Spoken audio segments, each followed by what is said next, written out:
Who said June was a dead month in the world of sports? There may not be a whole lot going on in the world of football, but we got a few things to talk about. And there's things to talk about all across the world of New York sports. So whether you're into baseball, basketball, football, shoot, even soccer, you've come to the right place because guess what, folks? It's Wednesday night and we are live.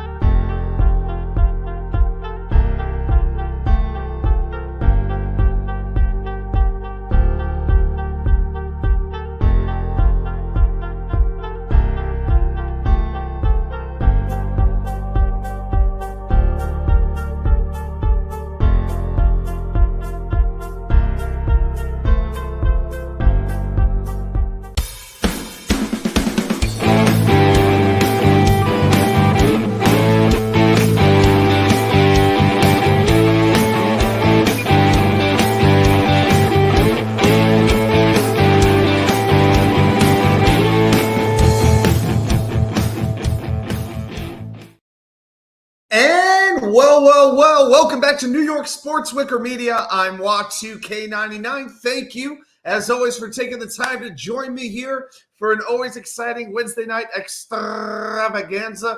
And it is a sort of a milestone here tonight at New York Sports WickerMedia. This is our final regularly scheduled 10 p.m. show. That's the time that we've been doing ever since we started the show just about a year ago. We started July of 2023, and now we're almost in July of 2024. But starting next week, July 3rd, the show will be on air at 6 p.m. So I'm hoping that's going to be a whole lot more convenient for you and for a whole lot of people out there who have yet to discover us. So I am super excited to do it, but we've got one last late night run, at least for now. You never know what I might pop on air late at night, like some other folks might do. So we're going to get into a whole lot of stuff tonight. Of course, we're going to do the 3 and out. We'll do some Jets trivia at the end. And in the Jets portion of the show tonight, we're going to talk about we got two main things I want to talk about.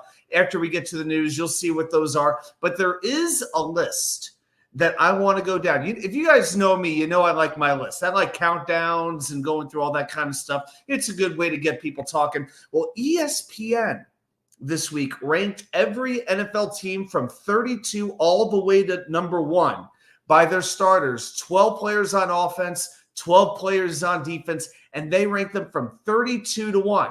Now, you can't just find this on ESPN.com. You need ESPN Plus to do it. It's behind the paywall, but this is where I come in. I am going to give you the dirt. I'm going to give you all the information. And let's see where the Jets ranked. And let's see where some of our least favorite teams ranked as well. But before we get into that, let's talk about what's on my mind with a little bit of what we like to call 3 and out. So the first thing I'm going to spend a minute on here, believe it or not, I want to spend just a minute on soccer because it's late June. And what do you all want from me? Okay, so Copa America is going on in the United States as I speak right now. Mexico and Venezuela are battling. So the top 2 teams in each of the 4 groups advance to the knockout stage. Right now we're in the group stage. So in the USA's group, they beat Bolivia as they should, and Uruguay beat Panama as expected. So now on Thursday, the U.S. faces Panama in Atlanta. Now that's going to be a step up in competition. Now the U.S., in their last 24 meetings against Panama, they have won 16 of those games with 6 draws, just 2 defeats. Panama hasn't beaten the United States since 2011, okay? But the last time U.S. and Panama played was in July. It was a 1-1 tie, and that game was in San Diego. Now, if the U.S. wins this game, they're all but assured of a spot in the 8-team knockout round. And in that round, they're either facing, most likely, either Brazil or Colombia, both very difficult challenges. All right, so let's see what winds up happening. I did a whole wrap-up video on the game against Bolivia. Bolivia is ranked like 89th in the world. Okay, Bolivia stinks, to be quite honest. And the U.S. didn't score as many goals as they could have, but they did what they had to do. Let's see them play a little bit better against Panama. Now, as far as baseball goes, well, right now the Mets and Yankees are in a rainbow. Did you all see the video of Grimace pounding beers on the Shea Bridge? You had a guy, it was unbelievable. You had a guy in a life-size Grimace costume pounding beers on the Shea Bridge. The footage is basically blowing up on social media as we speak. But yeah, those who said the Grimace era would be over once the Mets lost the game and that winning streak stopped, they were wrong because it ain't over just yet. No. But the Mets did take the first game, 9-7 from the Yankees. You can just see the Yankees cannot hit. They have, outside of Judge, Soto, and I'll give you Anthony Volpe, they just don't have any offense. Gleyber Torres is all but done. DJ LeMahieu is absolutely done. And Jose Trevino, I mean, my goodness. Some of these players, I mean, it's just – I'm surprised they don't play like Trent Grisham or somebody like that. I mean, watching him with the Padres, he tortured the Mets more than a couple of times. So – but the Yankees offense right now just absolutely stuck in neutral right now, aside from their two marquee players. But I am a little bit worried about the Mets bullpen. You know, Edwin Diaz suspended for 10 games. Drew Smith now has forearm tightness as of today. Now, Carlos Mendoza said he doesn't expect this to be a major issue. Well, that remains to be seen. But I think the Mets have to shuffle their pitching staff a little bit. Offense has been great, but the pitching staff needs some changes. I think what they need to do is consider trading one of their veteran starters and get some bullpen help. I really do. I would not trade Luis Severino. He has been the best pitcher on this team. You cannot trade him for a lottery ticket that you may not be able to cash in for a couple of years. But if you could trade a Sean Manaea or Jose Quintana, you could get some value back for them. You might be able to get maybe two bullpen arms to put in there and help give that bullpen some much-needed depth. And then with the hole you have in the rotation, well, you could call Christian Scott back up. You could call Jose Budo up. Kodai Senga, maybe he'll be back one of these weeks, you know. But it is possible he is facing hitters again, so it is encouraging that Senga could return in July. So to me, the Mets have a surplus of starters. You can also move maybe Tyler McGill into the bullpen. I think David Peterson should stay in the rotation, though. But at this point, I don't need to see McGill in the starting rotation anymore, if at all possible. So and again, with the Yankees, man, I wouldn't get too upset over Garrett Cole because, again, it was his second start back. He's still getting his form back. The velocity was still pretty good. I wouldn't sweat over that all too much. All right, before I get into the third topic here, because that's going to take a minute or two, I just want to say hello to a few people here in the chat. First, the great Jets mess here as always. Good to see you, my friend. Hank G, making everybody feel at home, making everybody feel welcome. And we got the great Dane O. Go check out his channel. Subscribe if you haven't already. Dane O, one of the best out there. Good pal of mine. Good guy. All right, which is to say I just like his YouTube stuff. I've never met him. All right, let's spend a minute here on the NBA. So as we speak right now, the NBA draft first round is going on. The Knicks are yet to draft. They have picks 24 and 25. And as of right now, we're up to pick 19 with the Toronto Raptors. So a few picks away. So during the course of the show tonight, we'll actually be able to see what the Knicks do with those two first-round picks. The Nets do not have any picks at all. But I want to spend a minute on the NBA. Now, I just did a video about Mikal Bridges, about that trade. And, I am very, very excited that the Knicks were able to make that trade on Tuesday night. But it's amazing how condensed everything is in the NBA offseason. The finals just ended a few days ago. The draft is today and now tomorrow. It's now a 2-day event, which makes sense to me. Free agency starts on Sunday. Everything is so condensed, except, of course, for the release of the schedule. That is not going to happen until August, which is absolutely ridiculous. But we had heard, and when I did the video on Bridges, we had heard the Knicks were determined to keep OG Anunoby on this roster. And we said that was going to be a priority. And little did I know, 2 hours later, the deal would be done. So after OG opts out of the deal, $19.9 million, didn't blame him. I expected $40 million a year. He got more than that. He has signed a 5-year, $212.5 million deal to return to the Knicks. So that's $42.5 million a year. It includes a player option in the final season. So he will be under contract for 4 years at least. The Knicks traded a lot to get him. They traded Barrett. They traded Quigley. Their record was fantastic when he played. When Anunoby played, the 14 games that he played with the Knicks before he got hurt on January 27th, they went 12-2. After that, he missed 27 of the Knicks' 30 next games. And it wasn't the same team. It was still a very good team, but it just wasn't the same. But if you look at regular season and playoffs combined, played 33 games with the Knicks. They went 27-6 when he was in the lineup. He makes a difference. His perimeter defense, his three-point shooting, he brings a very unique package. Nowadays the NBA is about a great versatile wing player, and Anunoby absolutely brings that. What scares me is the durability. Elbow issues, hamstring issue, back issues. I really wish that, in the NBA, you could sign players to incentive-laden contracts the way you can in the NBA, but the way you can in the NFL, but the NBA doesn't work that way. It does not work that way. So you have to wonder at this point, the Knicks have solved just about everything they had to, but what about Isaiah Hartenstein? Will the Knicks be able to keep him? It seems one day he's staying, the next day he's going. It just depends what report you're looking at. If this means anything, I saw on the NBA Trade Report website that he is leaning towards taking less money to actually stay with the Knicks. If that's true, then man, oh man, I would say the Knicks are not just NBA title contenders. They could be NBA title favorites to put this whole roster together. It would be amazing. Dane is sobbing that Zach Edey went in the top 10. Dude, I never saw that one coming. Top 20, yes, but every mock draft I saw, he was going right around 20 or so, but he went number 9. Unbelievable. Yeah, he went number 9 to Minnesota. Yeah, he sure did. But, yeah, I really hope the Knicks can get a big man and maybe a backup point guard. So up to pick number 20.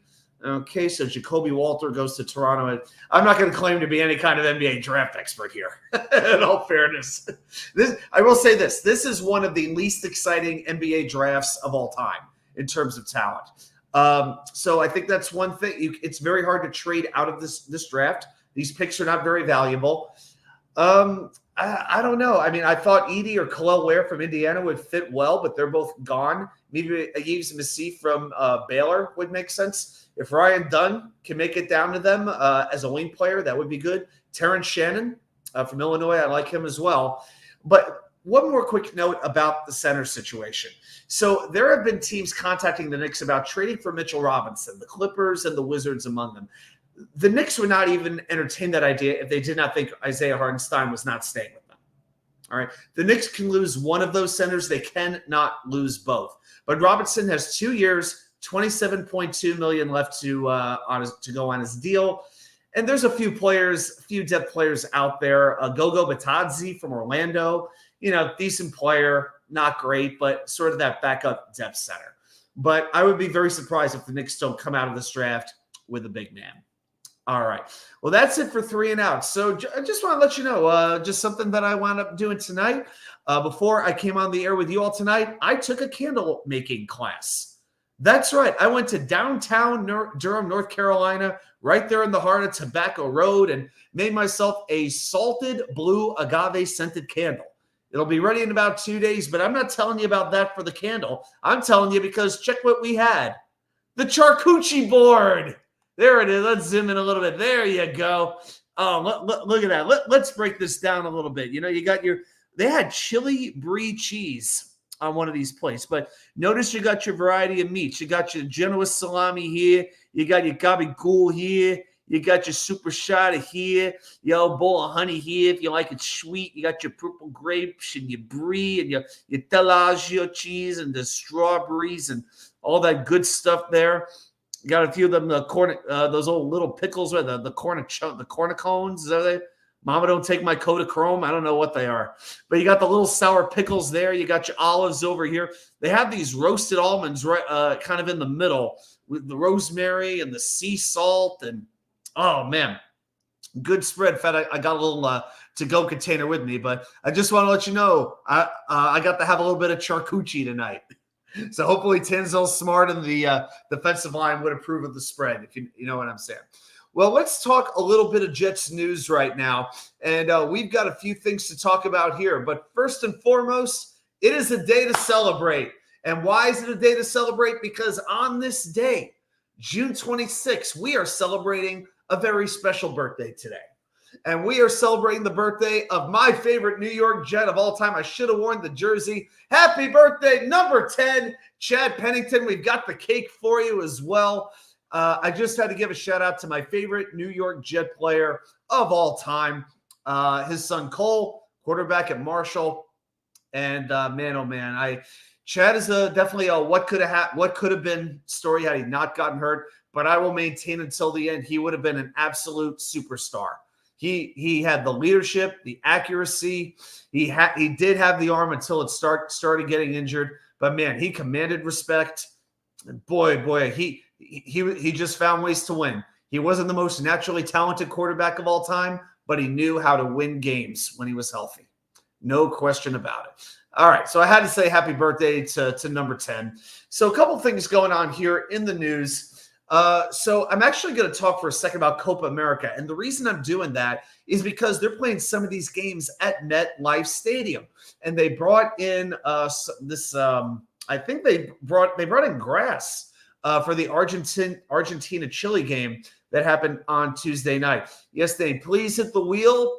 We could do a little midnight wheel action. Oh, Dane, believe me, we'll be doing some more late night wheels in the future for sure. Just might be on other channels or if I ever do like a little impromptu show. So there you go. But apparently Argentina, in particular, the Argentina players were not happy with the grass, putting the grass on top of the turf, and they said the pitch or the field was in, quote, terrible condition. Terrible. So there's been hope that after the World Cup comes to the United States in 2026, that the Jets and Giants will just leave the grass down on there. But the problem is the grass will not stand up to the multi-purpose venue requirements, the concerts and all of this stuff. But again, it just goes to show you, it's not just football players who hate MetLife Stadium. Soccer players do as well. So just the latest battle in Turfgate, I guess we could call it. Let's do a quick check-in here on the baseball. 5-0 Mets right now. Vientos just walked. All right, so 5-0. Looks like the rain's passed. All right, very good. Well, guys, we're gonna play one of our favorite games. We haven't played this game in a little while, but I think tonight is the appropriate game to play. Actually, before we do that, since we've switched over to the Jets, let's change the mood from blue to green. There we go. All right, that looks good. All right, so this offseason, we've been playing a little game, and we're going to play that game right now, and that game is called Who Left the Jets This Week? All right, so let's recap it. Let's recap the whole offseason just in case we need a little refresher, because I could use a refresher that so many people have left. First, it was Rex Hogan, the assistant GM. Guys, what happened to him? Say it with me. He gone. He gone is right. Chad Alexander, vice president of player personnel, leaving Joe Douglas without both his right-hand man and his left-hand man. Chad off to California. He gone.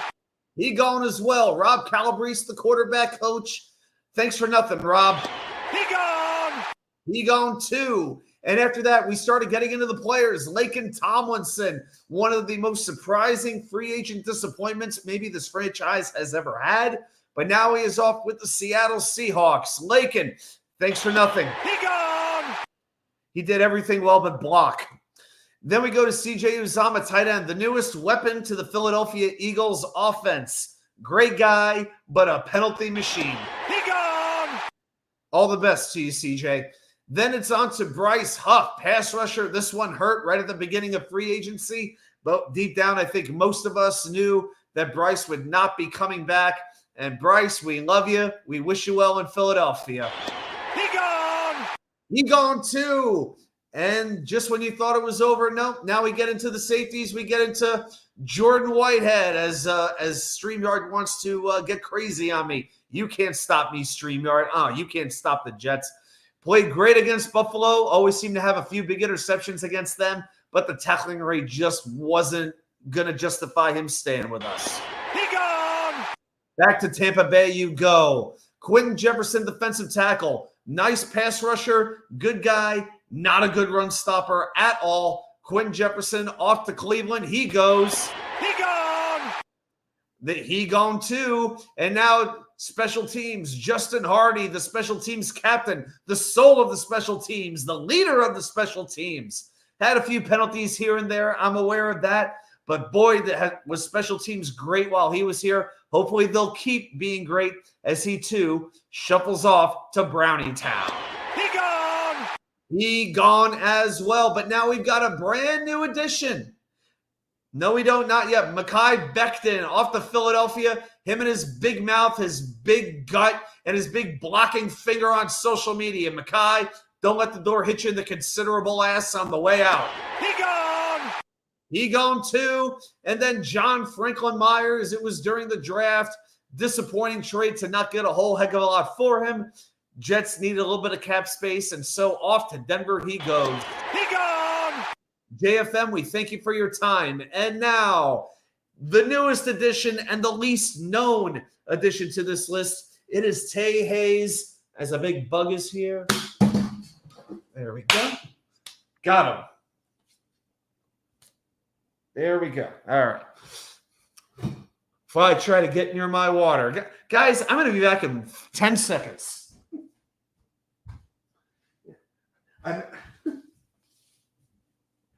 There we go. I may have spilled just a little bit of water, killing that bug. But we took care of it. No harm, no foul. All right, so Tay Hayes was arrested Sunday morning in Alabama on a second-degree misdemeanor of cannabis possession. Mary Jane, ganj, weed, pot, whatever you want to call it. In less than 24 hours, the Jets announced they had cut him. And it's been a little bit of a debate. It's like, well, he was just smoking marijuana. How many players smoke marijuana? Look, I'm not here to make an argument for or against legalization because that's not why we're here, and that's not my place. But I am saying it's legal in some states. It's illegal in some states. Know where you are when you're doing it and make smart decisions. He did not do that, and he is expendable enough to where the Jets didn't need him anymore.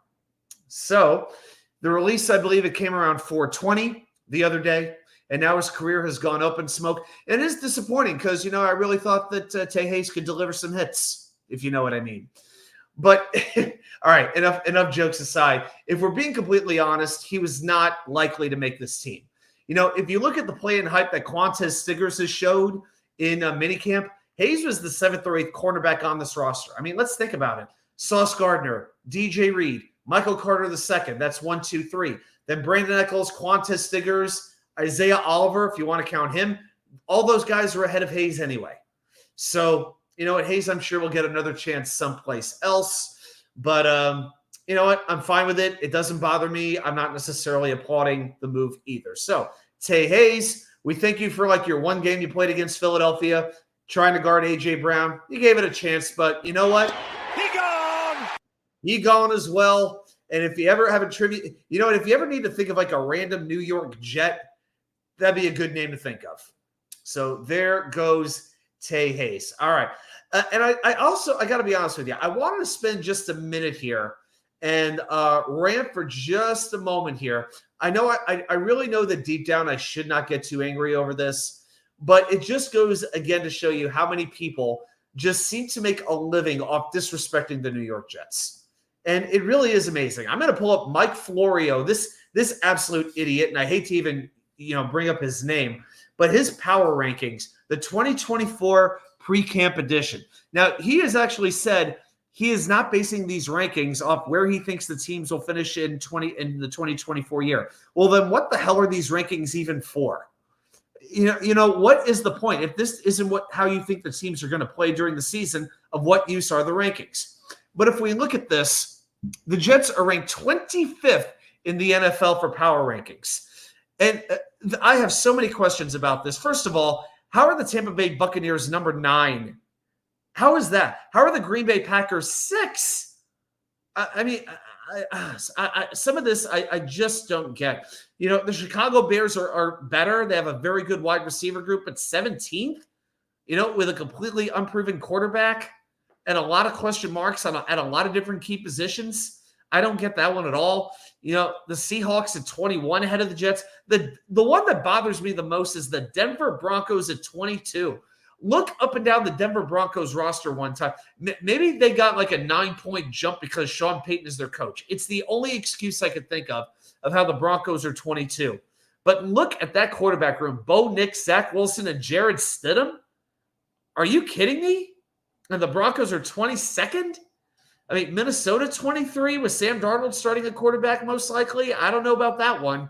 I mean, the Saints at 24. I thought the Saints to me were one of the most disappointing teams in the NFL last year. I was convinced they'd win the NFC South, and they blew that division. They had every opportunity, and they blew it. All those teams ranked ahead of the New York Jets. I don't understand the hate. I don't understand the hate. Again, the only thing I could think of is they're putting an extraordinary amount of emphasis on head coach. Although if that was the case to me, Tampa Bay should be in the bottom 5 in the NFL. But that's just my opinion because I don't have many good words to say about Todd Bowles. But how else could the Jets be behind so many teams? Then again, if you are valuing the coach that much, I know Robert Saleh is not going to be mistaken for Chuck Noll or Tom Landry or Vince Lombardi. But is Dennis Allen really a better coach than Robert Saleh? Really? I think it's just more anti-Aaron Rodgers and anti-Jets BS. It's that simple. It's that straightforward, in my opinion. So, but again, it's just another thing that just reminds me when the Jets have their moment, when they have their day of glory, they have their day in the sun, it's going to make it that much sweeter. All right, enough of him. Jets Smith says Robert Saleh is horrible as a head coach. You know what?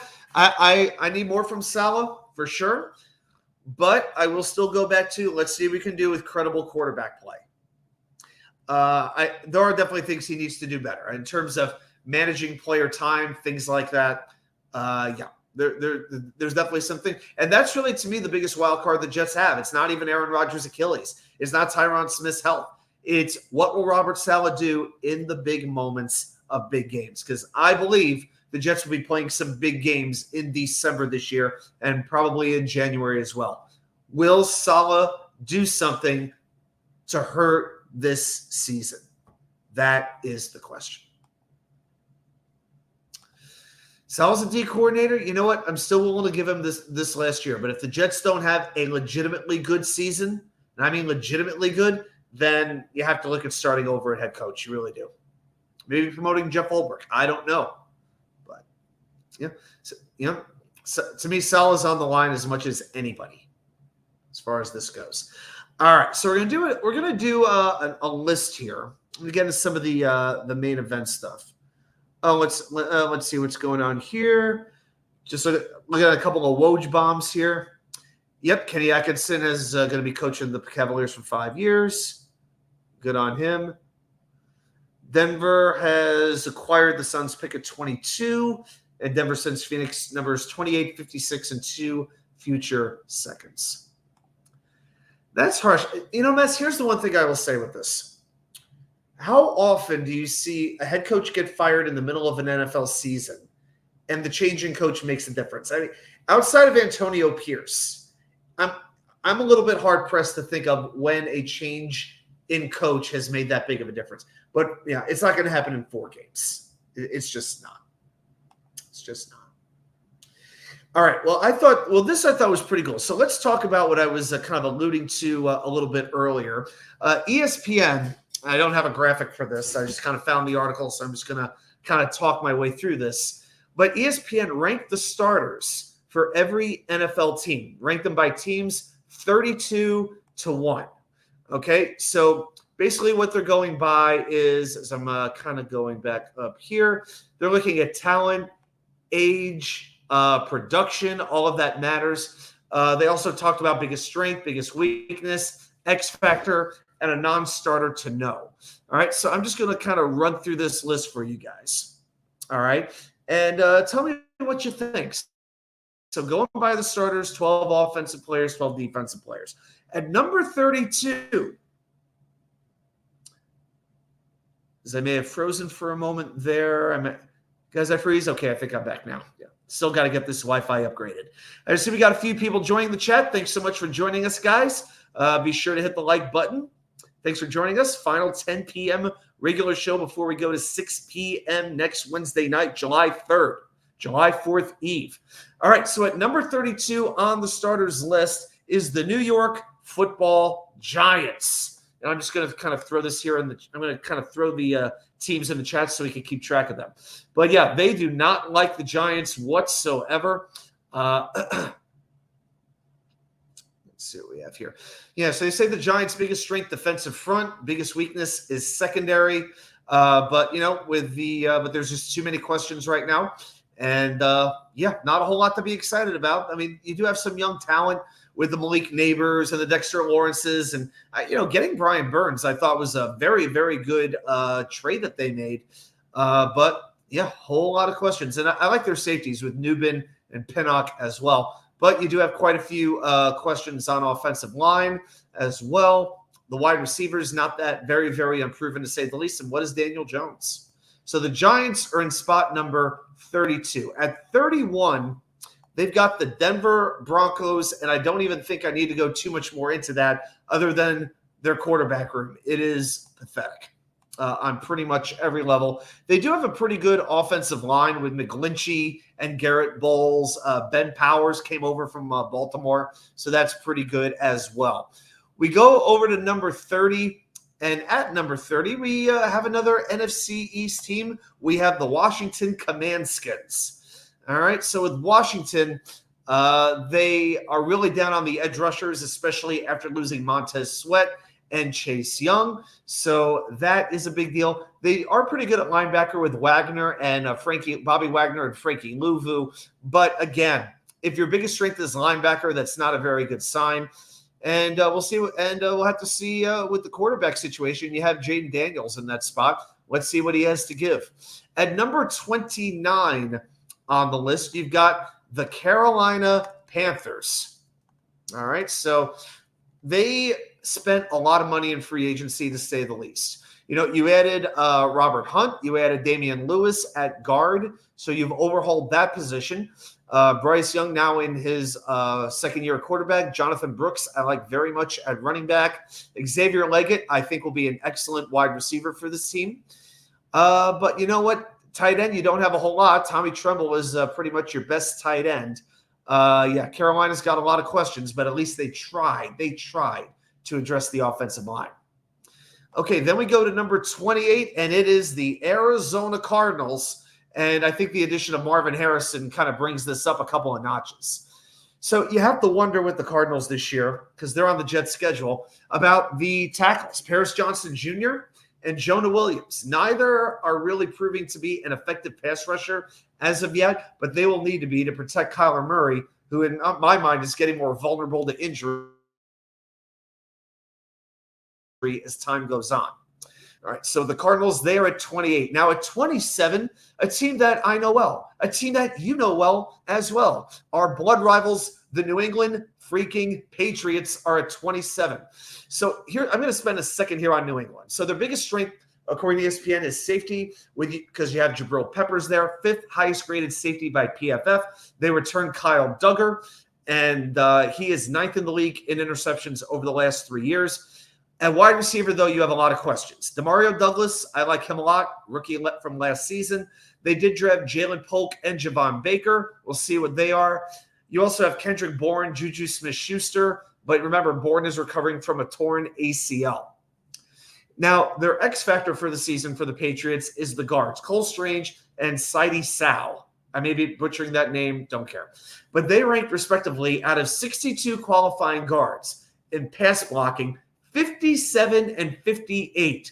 Okay, so that's one of the big things. When the Jets play the Patriots, interior pass rush on Strange and Sal. That is going to be big.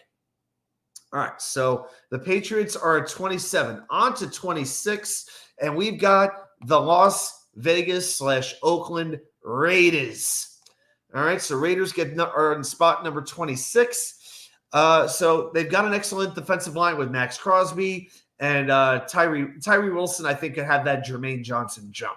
They also added Christian Wilkins from Miami, so they shored up the interior of that line. But the quarterback situation, you've got Aiden O'Connell versus Gardner Minshew. That is not exactly what I would call inspiring. So I think that could be the biggest thing to kind of hold them back. At 25, we're going to stay in the AFC. We got a lot of AFC teams here in a row, and it's the Tennessee Titans, who the Jets will also see. So they have, in my mind, one of the best wide receiver rooms in football. DeAndre Hopkins, Calvin Ridley, Tyler Boyd, and Treylon Burks. Not too bad at a 1 through 4. But I wonder about that defense. They brought in L'Jarius Sneed from Kansas City. It's going to be interesting to see what he does outside of the Chiefs. They also have Roger McCreary, a cornerback. I think that could work out very well or very badly. And the offensive line still has a lot of question marks. Nicholas Petit-Frere, he lost his job last year, and right now he's scheduled to be the starter at right tackle. So I still think there's a lot of questions to address over there. Okay, now at 24, I got to be honest, this one surprised me a little bit. By the way, I hope you guys are enjoying this a little bit. It's just a little fun ranking, fun exercise. Number 24 is the Los Angeles Chargers of San Diego, California. Oh, you know what I should do here? Let's switch the background. Why don't we? There we go. There we go. Now we got the green screen behind us. Okay. So number 24, they've got the Chargers. I was a little surprised with Justin Herbert, quite a few weapons on offense. Gus Edwards at running back, Ladd McConkey drafted. They did draft Joe Alt to play right tackle. Rashawn Slater there as well. And you got some very good pass rushers, even though they're getting older, in Khalil Mack and Joey Bosa. But I think McConkey and Joshua Palmer are going to be the X factors for this team, after letting go Keenan Allen and Mike Williams. So let's see what happens there. But again, at running back, they brought in Gus Edwards and J.K. Dobbins, so you have to wonder about the running game. That's a big question. So maybe that's one reason. I don't know. The Chargers always seem to play well for periods during the year. So let's see what they are this year. Number 23, back to the NFC, it's the Minnesota Vikings. There we go. That's right. So Minnesota in at 23. So they have 3 safeties who played 900 snaps last year or more. Josh Metellus, Cameron Bynum, and Harrison Smith. Now, outside of that, I do like the receivers, quite not just Justin Jefferson, but Jordan Addison getting better and better. TJ Hawkinson might miss part of the year, but he should be back. But yeah, looking at the rest of the defense, especially the front 7, I don't feel very good. I don't know about Harrison Phillips in the middle with Jonathan Grenard and Andrew Van Ginkel. They brought in a lot of free agents. Blake Cashman's over there at linebacker now. So how will that defense kind of come together, especially in the front 7? That is one of the biggest questions that Minnesota is going to have to answer. Number 22, very different than what Florio ranked, is the Tampa Bay Buccaneers. All right, so hey, Harlan, good to see you. And Jets 82, good to see you as well. We're just doing, if you're just joining us, we're doing a little countdown from 32 to 1. ESPN ranked the starters for every team. So right now we're at spot 22. We're kind of working our way up. And if you want to catch up on it, I'm putting the each team and their ranking in the chat so you can catch up. So are the Knicks on the clock over here? Yep, they are. All right, so let's keep it. All right, so I have to keep watch on that. Oh, and Venezuela up 1-0 on Mexico. All right. AJ Johnson from the USA from Milwaukee was the last pick. Let's see. Oh, Yves Missy went as well. So that's another center off the board. All right. So the best available says Johnny Furphy from Kansas. And the best fit is Keyshawn George from Miami, 6'7", 209. All right. All right, so we'll come back to that in just one moment. All right, so a quick thing with Tampa Bay here. I'm going to pull this back up. Okay, so with Tampa, their offensive line is definitely an X factor here. So Tristan Wirfs, you know what he is, but after that, you got Cody Mock, who cannot pass block. Ben Bredesen was with the Giants last year. He didn't do very well. Graham Barton is a rookie. Will they be able to protect Baker Mayfield? Now, at safety, again, you notice how a lot of these bad teams, their strongest positions are safety and linebacker? It seems to be a pattern. Antoine Winfield is great. Jordan Whitehead is back. They added Tyke Smith in the 3rd round. But you know what? Now that Shaq Barrett is gone, you know what? I don't know about edge rusher anymore. Now you've got like Randy Gregory, Chris Braswell, Joe Tryon. So, yeah, I don't think Tampa Bay is going to be rushing the passer. Put it this way. If you had to bet on one team not winning its division that won it last year, I would go with Tampa Bay. All right, let's take a quick second. Maybe see. Let's see. Have the Jets have the Knicks made that pick yet? Not yet. All right, guys. All right, I'm going to keep watching in the chat because I'm trying to get a bug. Yep. We haven't gotten to the Jets yet, so they are in the top 21. I can make that announcement. They are definitely in the top 21. All right. So at number 21, it's an AFC team, and it's the Indianapolis Colts. So what they say about the Colts, DeForest Buckner, definite strength in the interior defensive line. Plus, they kept Grover Stewart. And, that's really their biggest strength. But outside of Kenny Moore in the secondary, you don't have a lot of cornerbacks that you're going to really know. Juju Brents, Dallas Flowers, Jalen Jones, guys like that. And Alec Pierce, I wonder what he's going to be this year. The Colts drafted Adonai Mitchell. I think Pierce has to take a step this year or his career could be in a little bit of trouble. And at number 20, and again, Harlan, just to let you know, this isn't my estimation. I'm giving you ESPN's list. This is not me. This is ESPN. And this is on ESPN Plus. Hey, Mess, this list is boring. I know. I make it my goal to bore you guys as much as possible, and I'm proud to say that I'm doing my job. Okay, at number 20, we've got there we go. We've got the New Orleans Saints. So scroll back down. There we go. So so I'll kind of roll through those really quick. There we go. All right. So Talise Fuaga and Trevor Penning are their starting tackles. What are they going to be? Penning only blocked. Oh, the Knicks will now be selecting at 25 and 26. Looks like the Knicks have traded down. All right, so we got a minute here. Penning posted a 73% pass block win rate, which is horrific. And they're not going to have Ryan Ramczyk on their offensive line. So, but the one thing they do is rush the passer well. Cameron Jordan still playing very well. They've got Chase Young in the mix. Carl Granderson was very good last year too. So you got the Saints at number 20. At 19, you got the Atlanta Falcons. Oh, Harlan, I'm going to break that down. Yeah, Harlan making a very good point. I see a bunch of teams ranked low who are on the Jets schedule. I'm going to put this in perspective after we're done. So, I got you guys. So, with their strength, they've got a very good offensive line. Chris Lindstrom, excellent guard. Matthew Bergeron, looking pretty good. You got Jake Matthews and Caleb McGarry at tackle. But the Falcons finished 31st in pass rush win rate last year. So, they got to get to the quarterback a little bit more. All right. And then we get to number 18, and this is another team that the Jets have on their schedule, and it will be the Pittsburgh Steelers. Now, for me, the X factor is the offensive line. And ESPN actually agrees with me on that because you got a couple of rookies in Troy Fontenot and Zach Frazier. Let's see what they do. Now, wide receiver, I don't know. They lost Deontay Johnson to Carolina. You got George Pickens, who's very good. But after that, you've got Van Jefferson, Roman Wilson, who's still a rookie, Calvin Austin as well. So what is Russell Wilson who is he really throwing the ball to? They can rush the passer very, very well with Alex Highsmith and, of course, TJ Watt.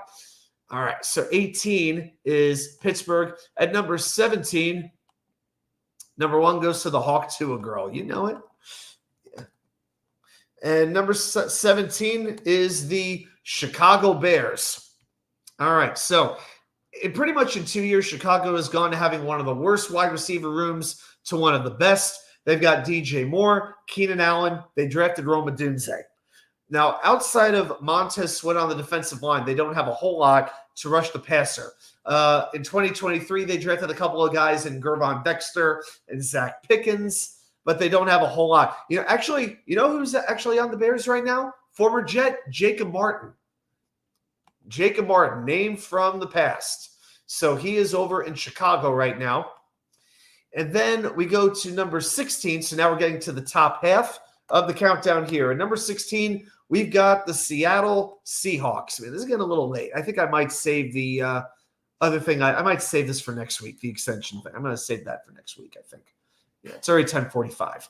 All right, well, Seattle, you know what they've got. Wide receiver between DK Metcalf, Tyron Lockett, Jackson Smith-Njigba.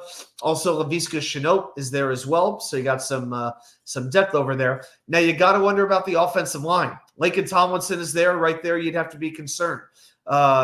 Nick Harris, Anthony Bradford, Abraham Lucas, Charles Cross. So, it's not the best offensive line, really.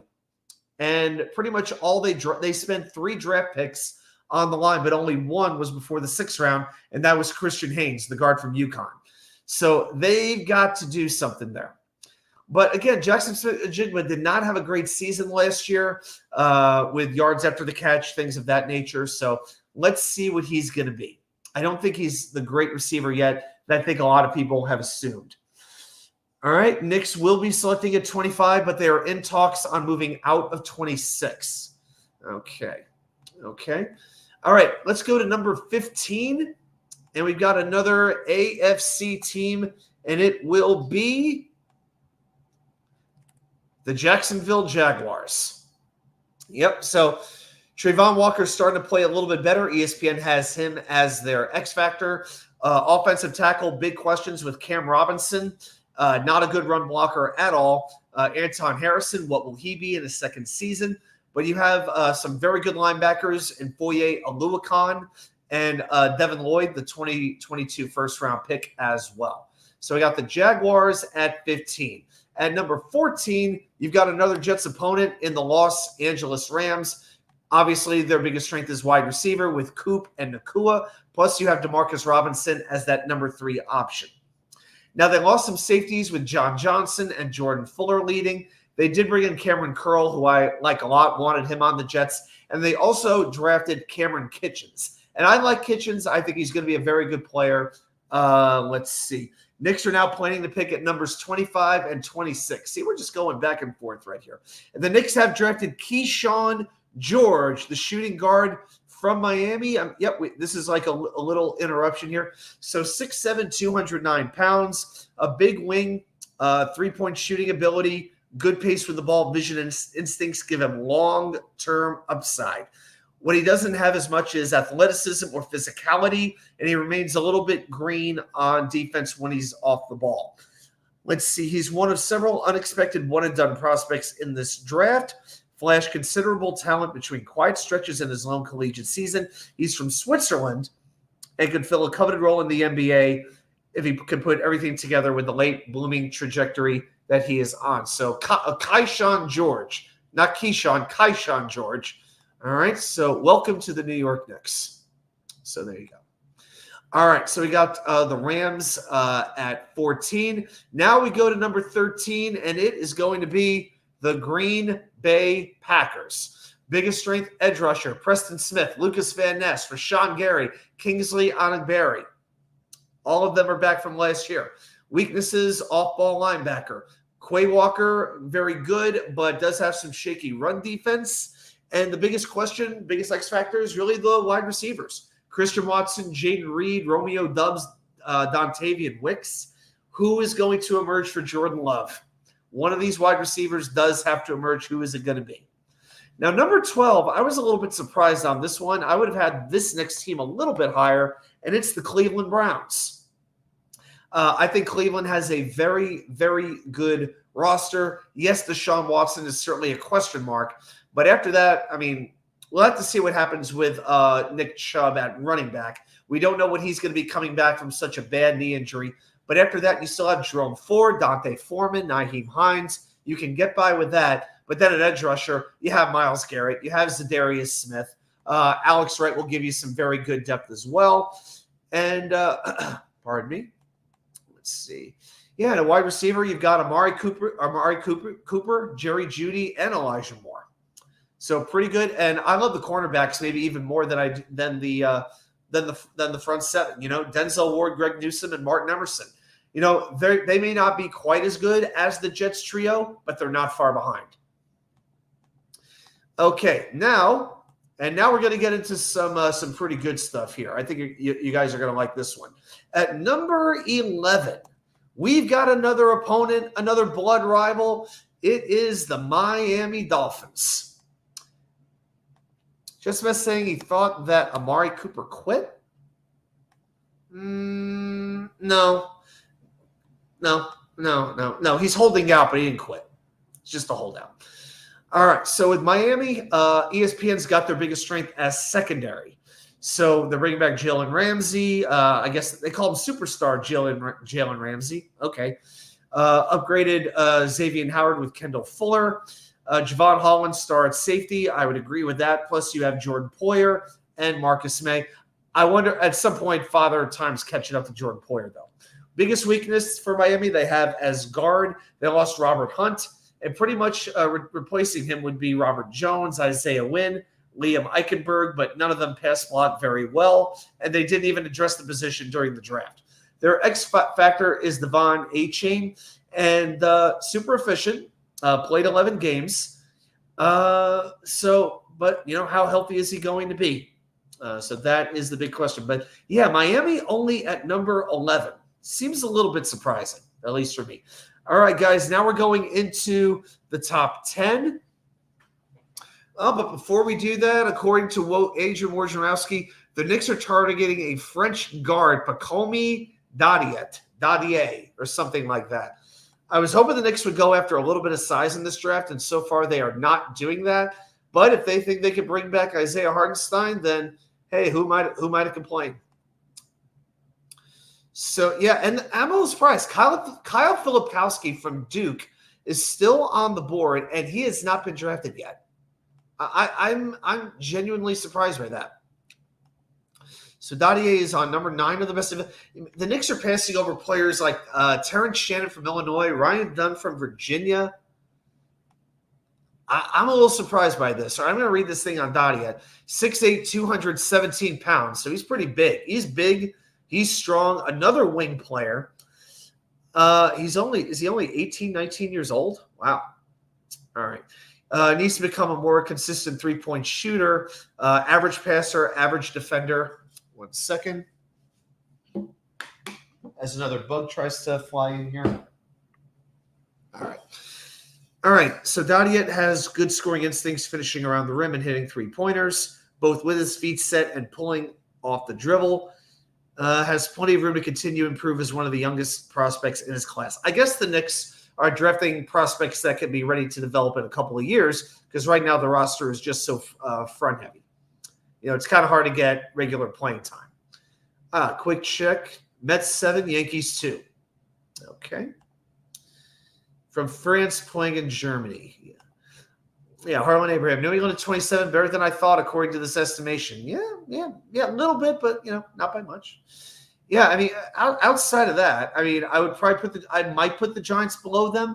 I would definitely put Carolina and Arizona below them, Denver below them for sure. Washington, I don't know. I could put you could make the case Washington should be ahead of New England. Yeah, I wouldn't have a huge problem with that. He is 18 years old. Okay. Yeah, I am a little surprised with this move, with that particular pick.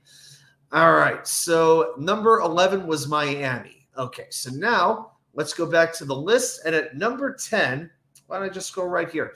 At number 10, we're going to the NFC, and it is going to be the Philadelphia Eagles, EAGLES. That's where they rank. So their X factor, according to ESPN, is their cornerbacks, because Darius Slay and James Bradbury came off down years in 2023. The question is, can they bounce back? You have an excellent offensive line with Jordan Mailata on the left side, Lane Johnson on the right side. Their weakness is off-ball linebacker. So offseason, they drafted Devin White, Oren Burks, or they signed Devin White and Oren Burks, took a 5th-round flyer on Jeremiah Trotter, and they're hoping for a healthy season from Nakobe Dean. Dean has not been healthy yet. So, yeah, Philadelphia they've got at 10. So, and notice we have still not mentioned the Jets. Yeah, I'm not saying I agree with all of these rankings. There's 1 or 2 teams that I think are just really, really high. All right, number 9, we're going to our next AFC East team. Well, we mentioned New England. We mentioned Miami. And at number 9, representing the AFC East, we have the Buffalo Bills. That's right. The Bills are ranked at number 9 according to ESPN. Their X factor is Keon Coleman because they need a wide receiver after losing Stephon Diggs and Gabe Davis. Outside of Keon Coleman, they have Curtis Samuel, Khalil Shakir. Past that, Chase Claypool, Matt Collins, MVS. Not good. But you have to respect the quarterback game. No doubt about that. And, and when you get past that, I mean, how confident are you in the secondary? Rasul Douglas, came over from Green Bay, did pretty well. Teron Johnson, pretty good slot corner. Taylor Rapp and Mike Edwards at safety, decent. But Matt Milano returning at linebacker, I'm not excited to see him back. That's for sure. So the Bills still have certain strengths, but their weaknesses are much more pronounced than they used to be. And according to this list, they are number 9. So that means the New York Jets are the top-ranked AFC East team. Yep, Dave, this is a starting lineup. So they picked 12 offensive players, 12 defensive players. So special teams is not factored in. Coaching is not factored in as well. All right. 10-2 now, Johnny. Hey, Johnny Jimenez, good to see you. All right, cool. Yeah, I haven't been able to really follow the game too much because I've been doing the show tonight, and I did the candle waxing class. For those who are joining late, just real quick, here's the charcuterie board that we had tonight. Looks pretty good, and I still have some leftovers in the fridge because it was basically myself, one other guy, and about 14 women. Figured it'd be a good place to pick somebody up, So it's a pretty good looking charcuterie board, isn't it? All right. Let's get rid of that. There we go. So one more glimpse of the charcuterie for tonight. I just like saying charcuterie. All right, number 8. Was it scented? Yeah, it was. It's a scented candle. It's got to dry for like a day or so. But the scent I chose is salted blue agave. I like the sound of it. It sounds like kind of like a beachy sort of thing, but without being too sweet, more spice than sweet. So yeah, salted blue agave. I thought that sounded like a pretty cool candle. And yeah, made the whole thing. Picked out the vessel and mixed the wax with the scent, poured it in, lined up the wicks, and the wicker. But yeah, we did all of that. So so I think it's gonna be pretty cool. All right, on to number 8, and it is another team that the Jets have on their schedule. It's the Houston Texans. Biggest strength wide receiver with Nico Collins and Tank Dell, plus they added somebody named Stephon Diggs. Also, you have Noah Brown and John Mechie on the bench. Biggest weakness, they've got an interior defensive line. They added Foley Fatukasi, and after he was not that great in Jacksonville. After that, you got Mario Edwards, Khalil Davis, Tim Settle, Danico Autry, but he's 34 years old. So the interior defensive line might be a place you can attack Houston. All right. But again, you have to have all the respect in the world for that, especially for that offensive line. Laramie Tunsil at left tackle, Shaq Mason at right guard. Really, really, really good. Okay. Yeah. All right. So then, of course, Danielle Hunter and Will Anderson playing on the edge. All right. So we got Houston at 8. Now at number 7, I think this one might be a little bit high, but let me know what you think. It's the Cincinnati Bengals. Now you have the strength of Chase and Higgins at wide receiver, and after that, with Tyler Boyd gone, you've got Andre Iosivas, Jermaine Burton, Trent Irwin. But at running back, you've got Zach Moss. He's good, but he's never been the bell cow running back. So you got a few questions there. And the cornerbacks are listed as the X factor, and Cam Taylor-Britt and DJ Turner. They played very, very well, but they lost Awuzie in free agency. So those cornerbacks are going to have to step up. But remember, they also did sign Sheldon Rankins to play defensive tackle. It's going to be that's going to be an interesting team. And their top tight end, though, is Mike Gesicki, who I think we have a little more respect for him because when he makes plays, they're big plays, but he doesn't make too many catches during the course of the game. All right. But at offensive line, it's Orlando Brown, Cordell Volson, Ted Karras, Alex Kappa, and Trent Brown. So how that line comes together, I think, is going to be a very interesting question mark. To me, I would put the Bengals a little bit lower, but that's me. Yeah, Harlan, I agree with you. I'd have put Cincinnati behind Cleveland for sure. I mean, to me, I can't rank Cincinnati ahead of Cleveland, Miami, or Philadelphia, or even Houston. Or Houston. I'd put them at about 13 or so. That's kind of where I am. All right, so now we go to number 6. Well, at number 6, if any team on this list is overrated, this is the one in my mind. How about them Cowboys? Wow. They are ranked number 6. Their biggest strength is edge rusher, and you can respect that with Micah Parsons, but DeMarcus Lawrence is 32 years old. Sam Williams gives you some good depth, but then at running back, what do you have? Tony Pollard's gone. Ezekiel Elliott is back. And after that, what do you have? Deuce Vaughn and Royce Freeman? I mean, come on. And their offensive line, full of question marks. Tyler Guyton and Cooper Beebe. All right, I'm not saying that they're not good players. They could be very good, but they've got a lot to prove. All right, Zach Martin, Tyler Smith, they're not. Zach Martin's not getting any younger. And a wide receiver after CeeDee Lamb, it's really Brandon Cooks, Jalen Tolbert. So I'm not overly excited by that either. So yeah, I don't know. I don't. And with the defense, I don't know. Trevon Diggs, very good. Deron Bland, Jordan Lewis. So, it's pretty good. It's a pretty good secondary, but this is the number 6 ranked starting unit in the NFL. Nah, I think that's a little generous. That's a little generous. Yeah, and Prescott, from what I hear, wants $60 million a year. $60 million. Crazy. Just crazy. All right, guys, so we are up to the top 5. And you know what team we haven't mentioned yet? That's right. The Jets are somewhere in that top 5, but where in that top 5 are they going to rank? Well, number 5 is a team that is definitely on the rise, a team that I actually did predict would make the NFC Championship game last year, and they did, and it's the Detroit Lions. Yep, and I got to tell you, I think that I can get behind that. That offensive line is returning 4 or 5 starters, Decker, Sewell, Ragnow, and Glasgow. And they upgraded the other spot by replacing Jonah Jackson with Kevin Zeitler. That offensive line is going to be ridiculous as they're blocking for Jahmyr Gibbs and David Montgomery. Going to give Jared Goff time to throw the ball to Jameson Williams, Amon-Ra St. Brown, and Sam Laporta. I think that offense is amazing. It's hard to find a real weakness here. I mean, if anything, you could go safety with Kirby Joseph and Melifuanu.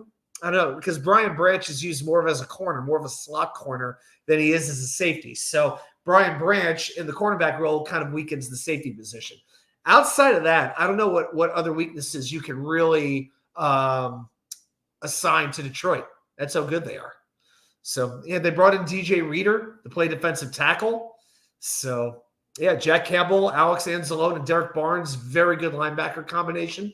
So they're starting corners made with Carlton Davis and Terrion Arnold. That's pretty interesting. I mean, Davis didn't have a very good year, so let's see what he winds up doing. Let's see what happens there. Okay, so Detroit is at number 5.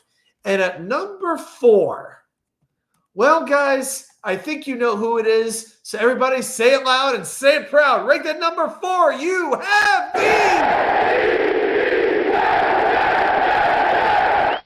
That's right. The New York Football Jets are ranked at number 4. Uh-oh, I almost lost the chat there for a minute. We'll get it back. There we go. All right. Hit some random button and the feed almost went on me, but yep, we're good. All right. So biggest strength on the Jets, cornerback. I'm going to read verbatim what they wrote. New York has the league's top cornerback trio. Sauce Gardner is already arguably the league's best corner, having been a first-team All-Pro in each of his first 2 seasons. Perimeter running mate DJ Reed, 4th among corners and tackles since 2021, is one of the league's most underrated defensive backs, and former 5th-round flyer Michael Carter has developed into one of the league's top slot corners. He's the best. Now, biggest weakness, they have safety. I can buy that. Jets are pretty stacked, but safety is one area with question marks. Jordan Whitehead is the only Jets defender who departed after playing 600-plus snaps, and Chuck Clark is in. Clark missed all of 2023, but he was productive before that, totaling 274 tackles, 9th most among safeties, with Baltimore from 2020 to 2022. He'll team up with Tony Adams and Ashton Davis. And their X factor for 2024 is Tyron Smith. And they say the real answer is Aaron Rodgers' Achilles, but after that, a lot hinges on Smith. The team is in better shape to contend than it was a year ago because of the additions at tackle, but is also one injury to an injury-prone player away from the offensive line becoming a question mark again. That's Seth Walder, who is not showing a whole lot of faith in Olu Fashanu. Just saying. And their non-starter to know is Solomon Thomas. And they chose Solomon Thomas because most 4-3 defenses rotate. So Thomas will see a lot of playing time. And last year, he was strong against the run, but had only 9 pressures despite 5 sacks. The Jets will need more from him in the pass rush this season. All right, so the Jets are ranked number 4 out of 32 teams with their starters. All right. Okay, so now we get to the top 3. So who are these wretched teams that they dare to rank above our New York Jets? At number 3, well, it's the Baltimore Ravens, and I can't totally blame them for that. Their biggest strength is safety with Kyle Hamilton emerging. Marcus Williams is his teammate back there. Their biggest weakness is guard, losing John Simpson to the Jets and then Kevin Zeitler to Detroit. They played 94% of the guard snaps for Baltimore last year. They did replace them with Ben Cleveland and a couple of draft picks, but it is a very shaky guard situation. All right. Now, one thing with Baltimore to remember, they have a new defensive coordinator in Zach Orr. Mike McDonald left to become the keyboard player for the Doobie Brothers. No, I'm just kidding. Mike McDonald left to become the Seattle Seahawks head coach. Can Orr do that again? Okay. And their non-starter is David Ojabo. Ojabo hasn't done a whole lot since he came in, played only 5 games. So him breaking out is something that the Baltimore defense could be hinging on. And then at number 2, it is the defending Super Bowl champion, the Kansas City Chiefs. You already know what the strength is. It's quarterback. I don't even need to go into it. Biggest weakness, offensive tackle. They gave Jawan Taylor 4 years, $80 million. He did not play well. And now Donovan Smith is out. And now you've got Wanya Morris, a 2023 third-rounder, stepping in. And Kingsley Suamatea, he's going to try to step in as well. But the tackle position, big question mark in Kansas City. All right. Now, a wide receiver, let's see what they do with Marquise Brown and Xavier Worthy, because we don't know about Rashee Rice because he's getting arrested every 2 weeks. All right. So Kansas City is at number 2. And then finally, number 1 on their list, opening night opponent, the San Francisco 49ers. Biggest strength are the offensive skill positions. Christian McCaffrey, Brandon Ayuk, Deebo Samuel, George Kittle, plus they drafted Ricky Pearsall. Unbelievable. And then on their weakness side, after Trent Williams, what do you really have on the offensive line? Aaron Banks, Jake Brendel, Colton McKivitz. None are all that great at pass blocking. So the offensive line remains a question mark. And you do have to wonder about the defensive line this year. So they did a lot of shuffling. Out went Chase Young, Eric Armstead, Clelin Ferrell, and in are Leonard Floyd, Malik Collins, and Yetur Gross-Matos. Of course, you still have Javon Hargrave and Nick Bosa, but there are some questions on that defensive line. All right, so that is the list.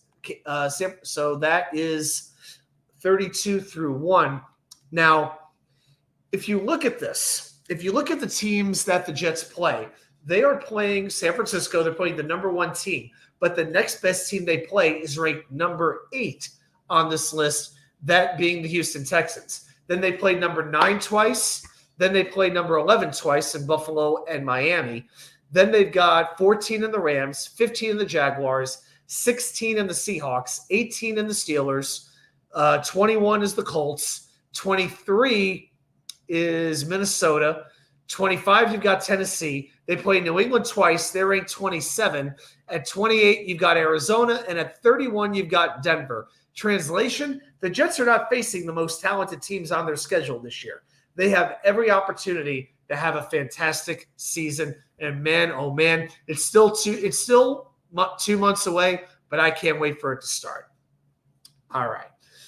I'll tell you what. I had one other thing planned for tonight, but it's already 11:10. I think I'm going to wait on this one.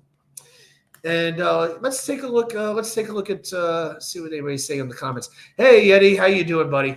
Glad you're here. Yep, it's our final 10 p.m. show, 6 o'clock, starting next week. So hit that notification bell so you'll get notified every time I go on live. So that'll make it much, much easier. Assist us here to the big man indeed. Good to see you here. Scott Foster here as well. Good to see you, my friend. I'm glad you're here. Okay, guys. Well, I will tell you what. This is going to be our final trivia question for the 10 o'clock shows. So every week, you know what happens. I get into the books. I bust them open. I go into the websites. I open them up and I scroll through my computer. And I test you, the most loyal of the most loyal fan base in all of the NFL. Just how much do you know about your favorite team, the New York Jets? So if you are ready, let's play. Jets.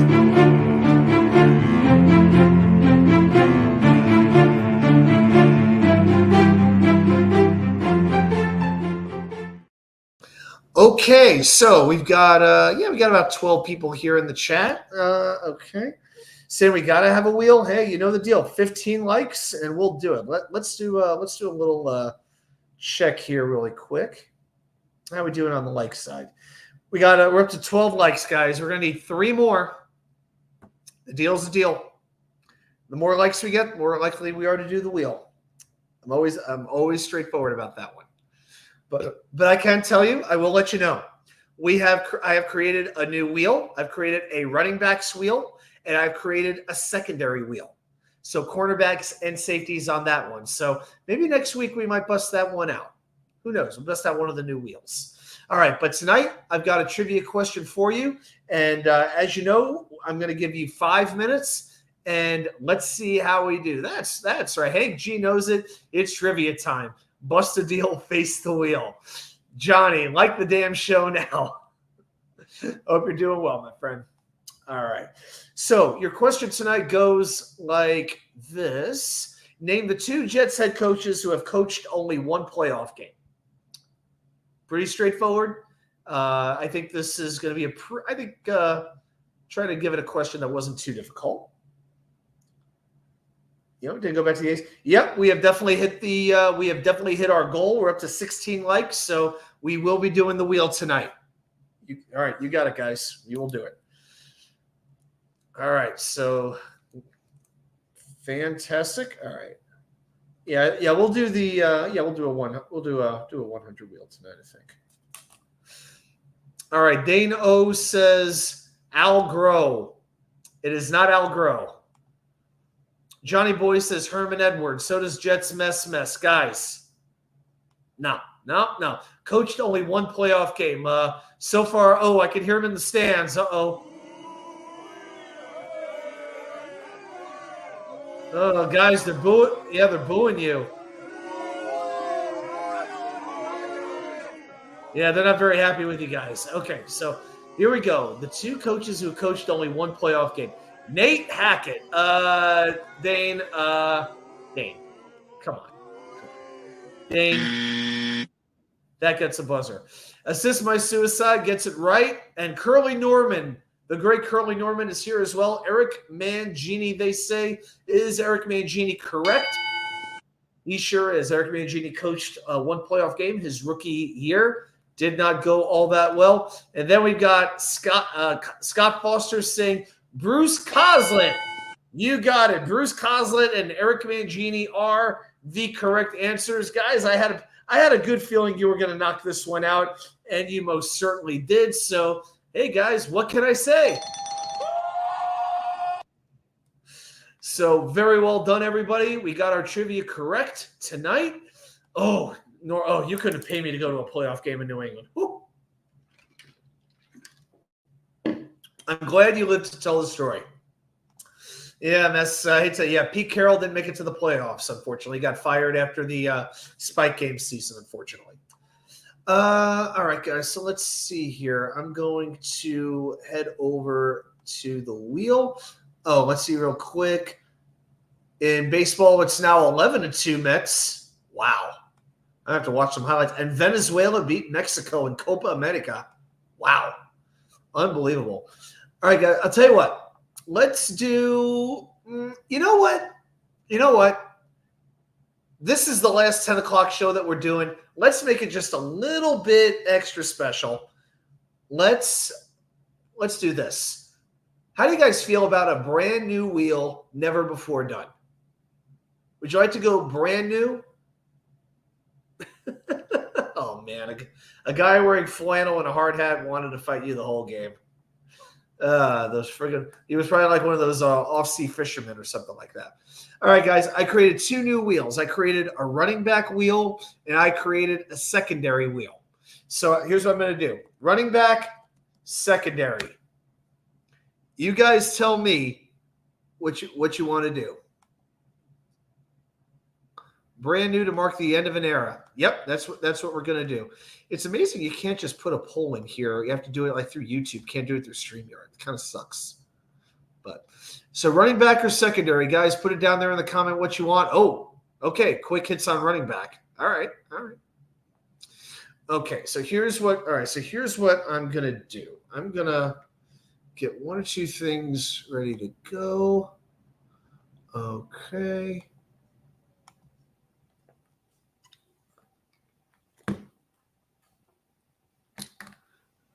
All right, I'm just going to pull up some running back stats so that when we do this wheel, we can get to some guys pretty quickly. Arby's, White Castle. Yeah, I can tell you the last time I ate at one. I remember I had an Arby's sandwich once with my ex-girlfriend coming back from the Minnesota State Fair years ago. Oh, my gosh. It was either Arby's or Subway in this little gas station area. That's all that was open. And there was this, I was going to get Subway, and there was a sign on the door that said, "We'll be back in 20 minutes. I waited about 10 minutes. Finally said, "We're leaving." I'm like, okay. So I got a roast beef and cheddar, and I nearly threw up. Oh my God. Wow. So I went to Gordon College in Boston. I just found out our rival school, Eastern Nazarene College, is going to close in Quincy, Massachusetts. Wow. That's really sad. So they're going to start teaching out. Wow.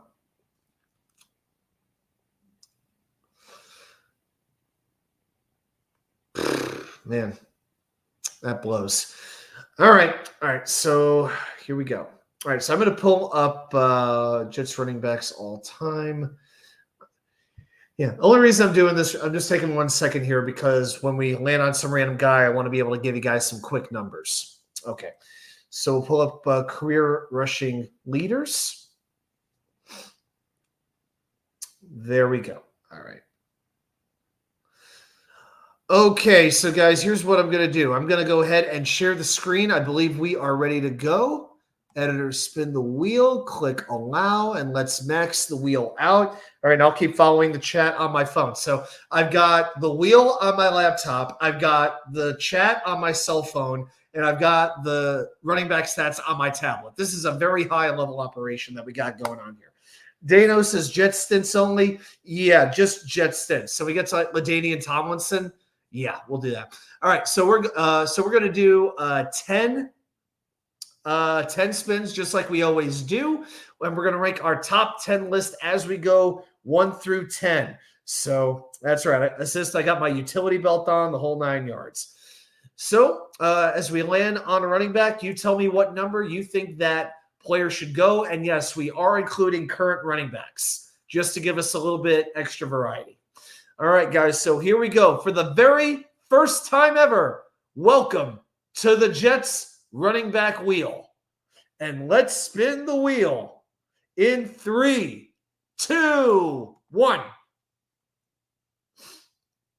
And with our first spin of the night, we land on Adrian Morrell, who played from the Jets from 1993 to 97, ran for 3,447 yards, 15 touchdowns, and 17 fumbles. I didn't know that Morrell fumbled that much. But yes, 17 fumbles in his 4 years with the Jets. All right, guys. And played 73 games with the Jets. It feels like he was here a little bit longer. But, all right, so where are we going to put Adrian Morel on this list? Hey, the great Nick Shine's here. All right, yeah, let's try 10. Let's try 10. Yeah, we're going to go 10 spots here. So I see a 7, a 5, a couple of 6s as well. Okay.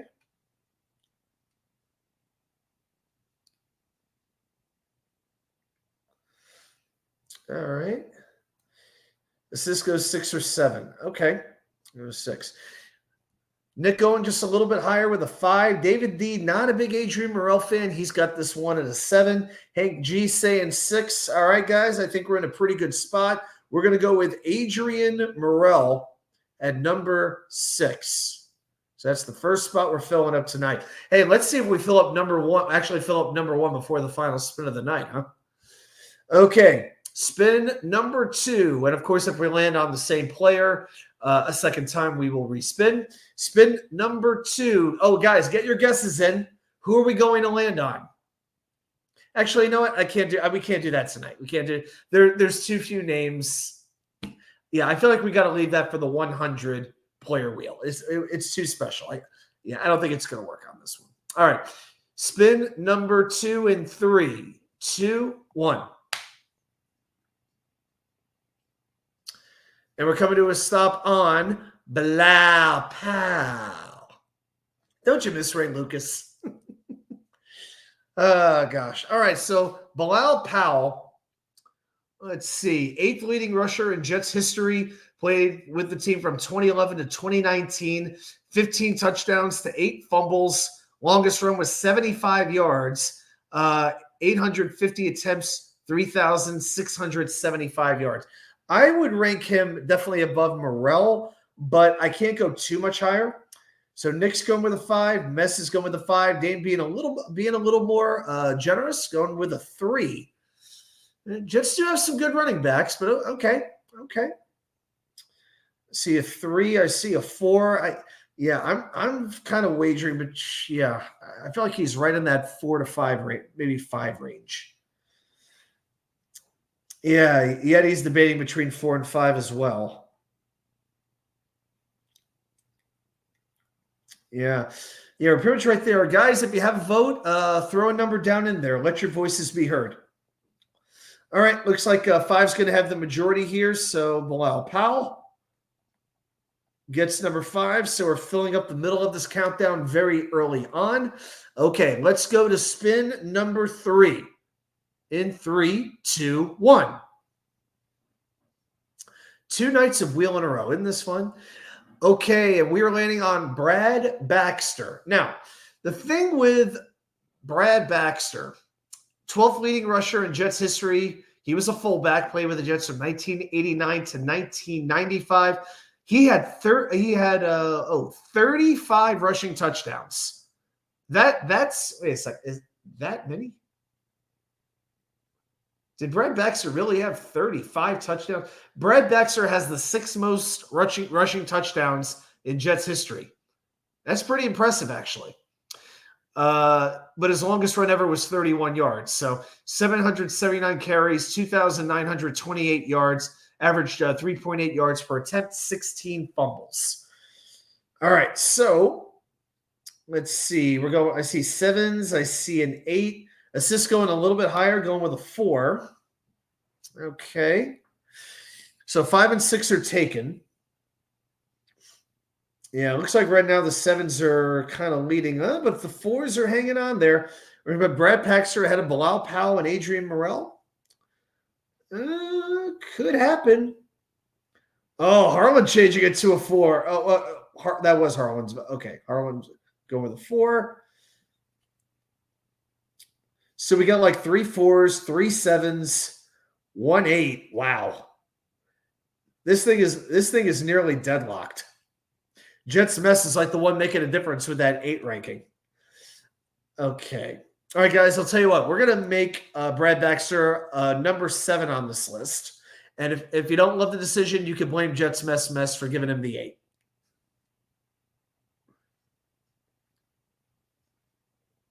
Yeah, I didn't put too many fullbacks on here. I did not put John Connor on here. Maybe I should have, but I didn't.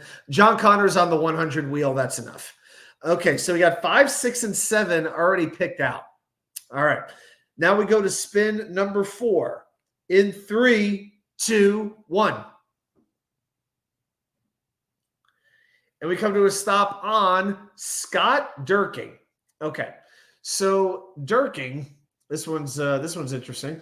18 career touchdowns. Now his career yards, he had 2,901 career rushing yards as a Jet, and was with the team from 1977 to 1983. Oh, this tablet's old.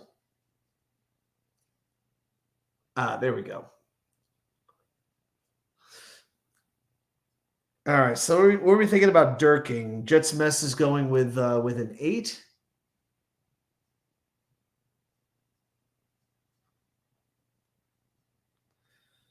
Okay. I'll try to sort this table again. A couple of 8s. I see a couple of 9s as well. So I get just some more info on Mr. Durking. 731 attempts, 2,901 yards, 18 touchdowns, 11 fumbles, averaged 28 yards a game. Not all that good. Looks like the 8s are winning out on this one. All right, so we're going to go with the 8 for Scott Durking. Yeah, we still have the Blair Thomases of the world on this list. And we have Dalvin Cook on this wheel as well. So it's not the most horrifying wheel, but there are some definite busts on this wheel. All right, here we go. Spin number 5 in 3, 2, 1. And it looks like we're going to land on Matt Snell, Super Bowl MVP.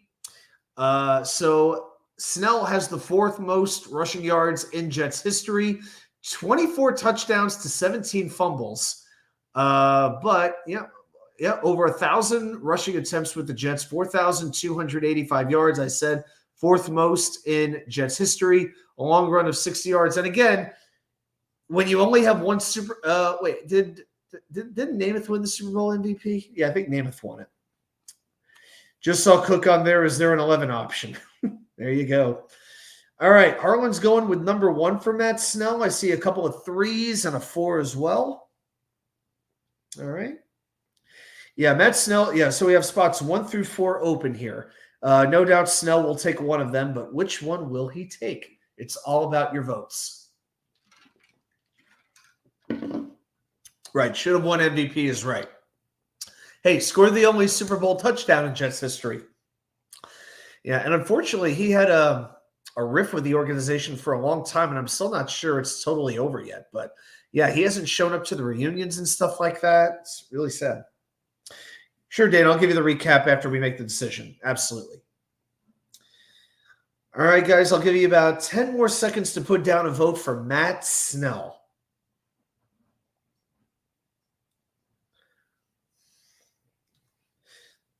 Oh. And amazingly, it's not over yet. Uh-oh. It's amazing. It was either going to be a Giant or a Jet, but he wound up being a Jet. Thank goodness.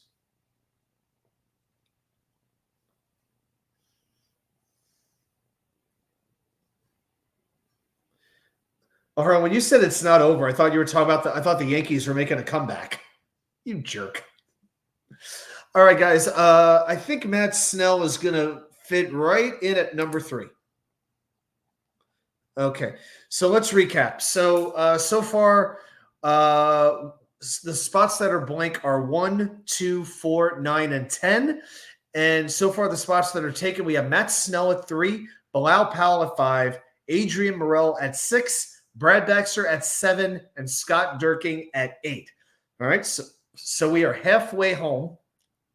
And now let's go to spin number 6. Yeah, it's not over between Snell and the Jets. Yeah, it doesn't sound like the riff is over yet, but I don't know. I'm sure it's about money or promises or whatever, but apparently this riff has been going on for about 50 years now, and honestly, I think it's about time for it to end.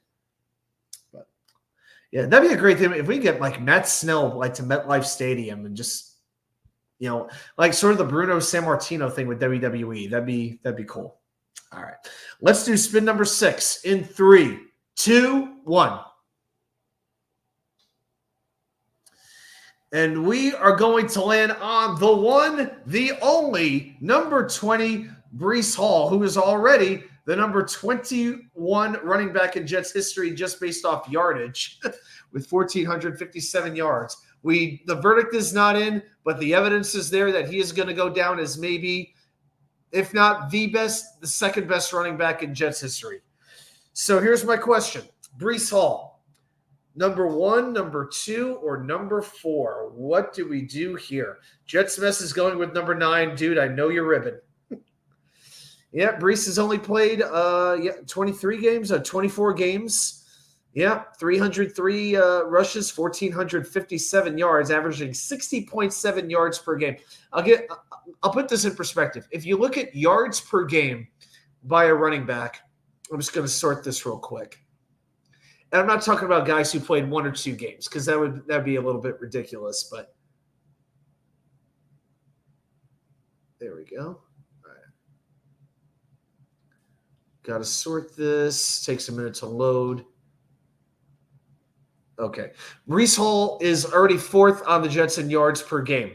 The only running backs ahead of him in franchise history are Curtis Martin, Thomas Jones, and John Riggins. He's ahead of everybody else. All right, so I see a couple of 4s. Okay. But it'll be 1 soon enough. All right. So we got 1, 2, 4, 9, and 10. And there's no way we're putting him at 9 or 10.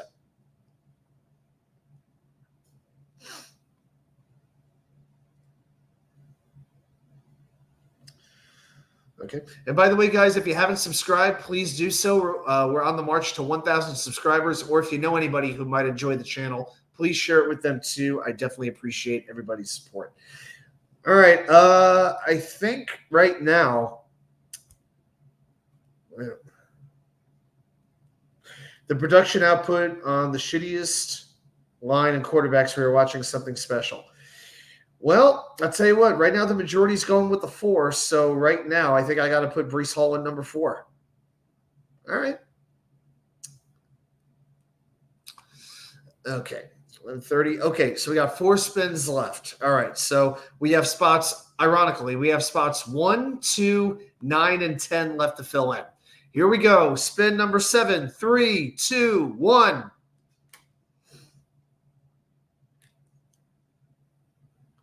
And we're coming to a stop on Johnny Hector. Okay. Well, Johnny Hector. All right. So he is the 5th leading rusher in Jets history, right behind Matt Snell. Was with the Jets from 83 to 92. So was here for a long time. Had over 1,000 carries, 41 touchdowns to 17 fumbles. Pretty good. Averaged only 34 yards per game. So he was like the biggest impact player. Averaged a little over 4 yards per attempt. But he did play 126 games as a Jet. That does mean something. All right, so the spots available are 1, 2, 9, or 10. So the numbers on Johnny Hector, he just played in not the best era of Jets football in some cases, but where are we putting Mr. Hector? Yeti, we can't put him at 8. Scott Durking's got 8. It's 1, 2, 9, or 10. Those are options. Dane says woof.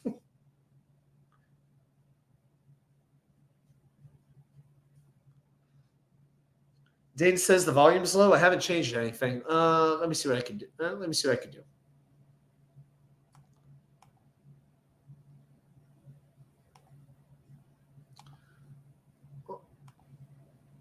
All right, is this any better? That should be that. Yeah, that should definitely be better. I don't want to make it too loud. All right. Okay, let's go back there. Max the wheel. There we go. Oh, you meant Hector's volume. I thought you meant my volume. That was pretty funny. That's right. We need to turn the volume up. I know. No, my volume's good. All right, Johnny Hector, number 9. Okay. All right, not bad. Okay, 3 spots left. We've got spot 1, 2, and 10. How is this going to turn out? Here we go. Spin number 8 in 3, 2, 1. There's a couple of mid-running backs that I'm dreading. It looks like Brad Baxter again, so we're going to respin. Ooh, this is going to be a tough one. Hey, Tio's here. Tio Uncle VR, co-host the show with Nick on Sunday. Tio, I'm glad you're here, man. Welcome to the Wednesday night wheel. All right, we're doing the Jets running backs. Guys, let's give you a quick recap just to kind of give you the idea of where we are here. So we have 3 spots left, spots 1, 2, and 10 to fill. We have number 9, Johnny Hector, number 8, Scott Durking, number 7, Brad Baxter, number 6, Adrian Morrell, number 5, Bilal Powell, number 4, Breece Hall, and number 3, Matt Snell. Where do we put LaDainian Tomlinson? He was here for only 2 years. Scored a couple playoff touchdowns. Got to give him credit for that. But he was clearly on his last legs here. This is really tough. This is one you want to get it right in the beginning and plug him in at like number 4 or 5 or something like that, you know? Dane says, glad Breece is number 4 now. Man, the number 2s are all over the place. The deuces are wild for LaDainian Tomlinson. LDT, not LT. There's only one LT in the history of the NFL. This is LDT in my mind.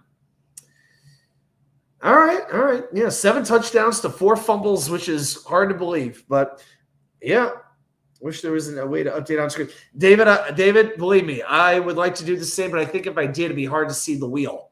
It'd be hard to see the names. So I'm just trying to keep it updated as best I can. All right, LDT will be number 2.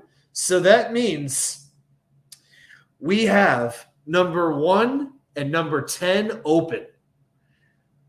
So this is one of those you're hoping for Ring of Honor or Ring of Garbage. Here we go. Spin number 9 in 3, 2, 1. We need better than Tomlinson and worse than Hector. And we land on Michael freaking Carter. All right, was with the Jets for parts of 3 years. 1,079 career rushing yards with the Jets, average 4 yards per rush, 27 yards per game. Did score 7 rushing touchdowns, no receiving touchdowns, as we talked about on the trivia last week. Would I say he's the worst of this group? I don't know if I could do that, but definitely he belongs towards the bottom of this list. So Johnny Boy says, I think we really might lose Isaiah Hartenstein. Johnny, here's my one thing. If we were so sure we were going to lose Hartenstein, wouldn't it have made sense to draft a center with one of these 2 picks today? I don't know. It makes sense that he would be leaving. I'm leaning towards him leaving.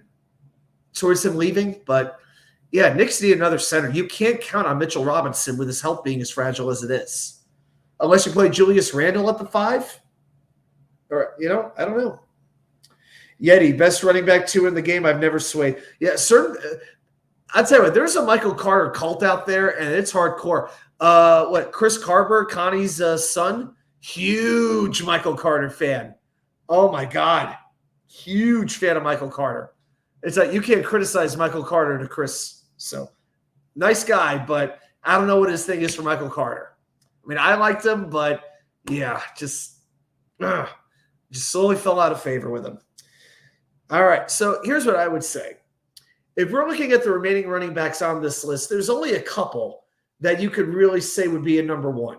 Curtis Martin, Freeman McNeil, Emerson Boozer, I think would qualify as well. Maybe John Riggins, maybe. You could throw him in, maybe. But that's about it in my mind. So I'll tell you what. For the second night in a row, we are spinning the wheel. And our final spin will determine who takes the number 1 spot on that wheel. So, Yeti, how do I join the call? Tweak Chris Carberg.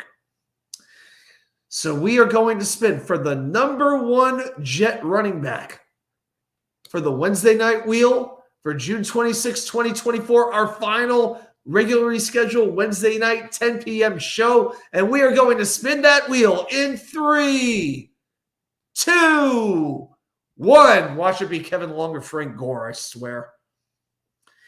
And we're coming to a stop on Brad Baxter, who we already landed on. So let's respin.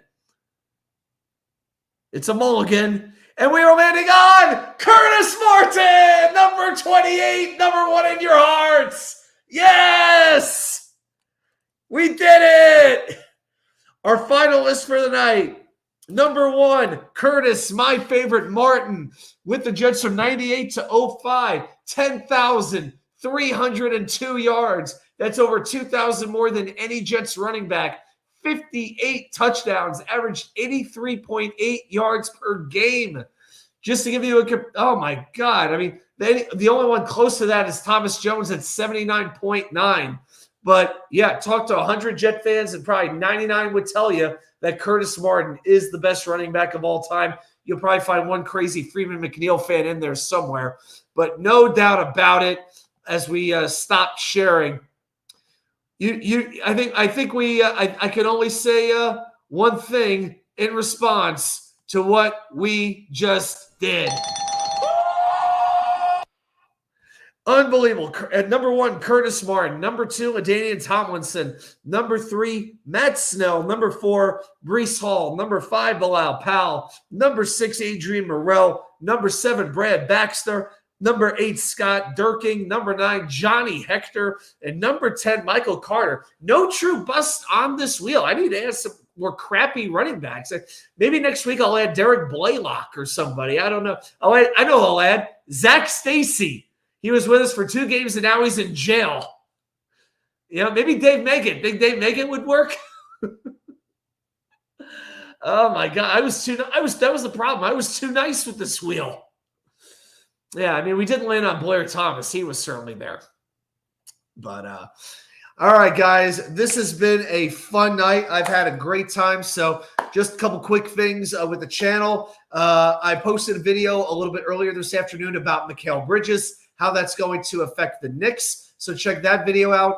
Probably tomorrow night, probably late tomorrow night, I'll be doing a video recap of the USA soccer game in Copa America against Panama. So we will do that as well. And we might do a little Mets-Yankees recap. We just might have to do that as well.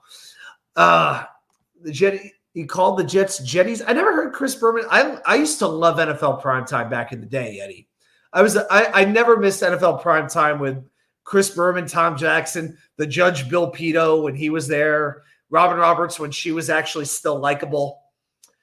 But I don't recall him ever saying Jetties. And I sure as hell would never say Jetties. That just sounds weird. Yeah, I would not do that. But it's not the same anymore. I mean, with Booger McFarland instead of Tom Jackson. But man, before ESPN got the NFL primetime, it was just appointment viewing. I didn't miss NFL prime time. That's right. He could go all the way. Yeah, I'm trying to think of some of my favorite nicknames. Carl Slim Pickens, Doug Batson the Pelfrey. that was pretty good. Oh, and of course, the best of all time was probably Andre Bad Moon Rising, which I think is what first got me into becoming a big Creedence Clearwater Revival fan. That's actually the first rock band I ever liked was Creedence. But yeah, Bad Moon Rising. Maybe no more fitting nickname that Chris Berman ever came up with than that one. So, all right, guys, but definitely check out the channel. I want to thank everybody for hanging out with me tonight. It's been great. Remember, next week, 6 p.m. So when you're getting off work or finishing your day, you're in the gym, whatever it is you might be doing, be sure to pop on New York Sports WickerMedia, and let's see what happens. Maybe we'll have a nice, maybe have somebody join us next week. I think I want to have some people on. So what the heck? No one circles the wagons like the Buffalo Bills. But I think next week I'm going to put the invite link there in the chat. So if you want to come on, just want to talk about the Jets or just anything that you want to talk about, let's do it. So for that new show, let's make this about you guys. Let's have maybe a content creator or two come on. But I really want next week to be the most interactive show that we've had. That's what I want to do next week. All right, guys. Thanks everybody for joining me tonight. Have a great rest of your week, and I will see you right back here with more content from you all know where. The Wicker Chair. Good night, everybody.